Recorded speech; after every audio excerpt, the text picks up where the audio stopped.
अंदर आया असां वेठा गुलशन डोमकी, गुलाम रसूल डोमकी यो हैदर डोमकी, यासीन डोमकी गुलाम अली डोमकी ये सब आया। असांखे अची करे वारनि खां वतऊं, असां मानी पई वारनि खां वतऊं अची करे असांखे चयूं उतो निकिरो हितां घर मां, रंडियूं भड़वियूं अहिड़ियूं कनियूं कनियूं ॻाल्हियूं ॾिनई। उनजो यासीन डोमकी उन्हनि जो भाउ आहे नंढो, उहो चए पियो हल तूं मूंसां अंदरि।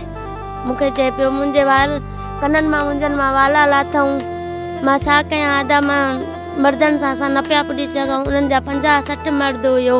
असांजो सोन बि खणी विया आहिनि, असांजी जाइज़ रक़म वरितल हुई 4 लाख रुपया, उहे बि खणी विया आहिनि। हाणे पोयां तालो बि ॾेई विया आहिनि पंहिंजो, इहा ख़बर न आहे त हाणे पोइ तव्हां छा कयो अथऊं छा न कयो अथऊं। पुलिस ॾे वियासीं, पुलिस कुझु ॻाल्हाए न पई उन्हनि सां, रहंदो असांखे बसि मोटाए छॾियऊं। कुझु बि उन्हनि खे न चयूं त बाबा तव्हां छाजे करे हिननि जो तालो हयो आहे, छा कयो आहे हिननि। असां मानी बि चईसीं, मानी बि असां कोन खाधी आहे, आया असांजे दर ते हमलो कयूं, असां सां ज़बरदस्ती करण जी कोशिशि कयूं।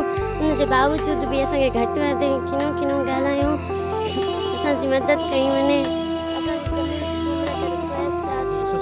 सुमरो SSP साहब, DIG साहब इन्हनि खे रिक्वेस्ट आहे असांजी त असां सां हेल्प कयो।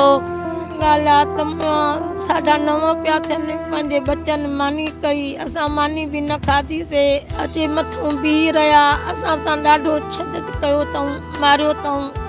जेको साजिद डोमकी आहे, जेको हैदर, उन्हनि बि मूंखे गारियूं ॾिनियूं आहिनि ऐं मूंखे किनो ॻाल्हायो अथऊं। उन्हनि जे माइनि बि मूंखे ॻाल्हायो आहे, मूंखे जानी ख़तरो आहे। चवनि था ॿार कढो मारींदासीं, तोखे न छॾींदासीं। इन जे करे कुल्फ ॾेई मुंहिंजे दर खे ऐं मूंखे दर ते उछलियो अथऊं। मां दिलि जी मरीज़ थी वई आहियां। मां तव्हांखे ॾेखारियां थी, मां सफ़ा डोमकी अबा उहे 40-50 माण्हू हुया, पर मूंखे ॾाढियूं कचूं गारियूं ॾिनियूं अथऊं।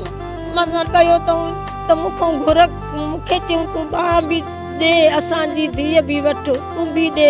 मां चयोमांसि मूंखे धीअर कोन्हनि, मुंहिंजूं धीअर पढ़ल आहिनि। उन ते यको असां सां सही हलिया।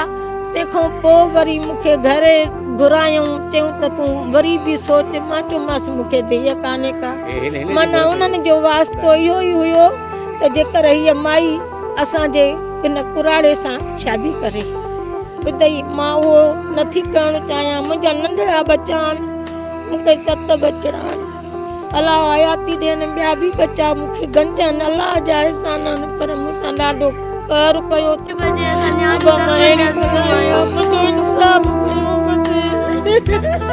हैदर डोमकी खे गिरफ़्तार कयो वञे।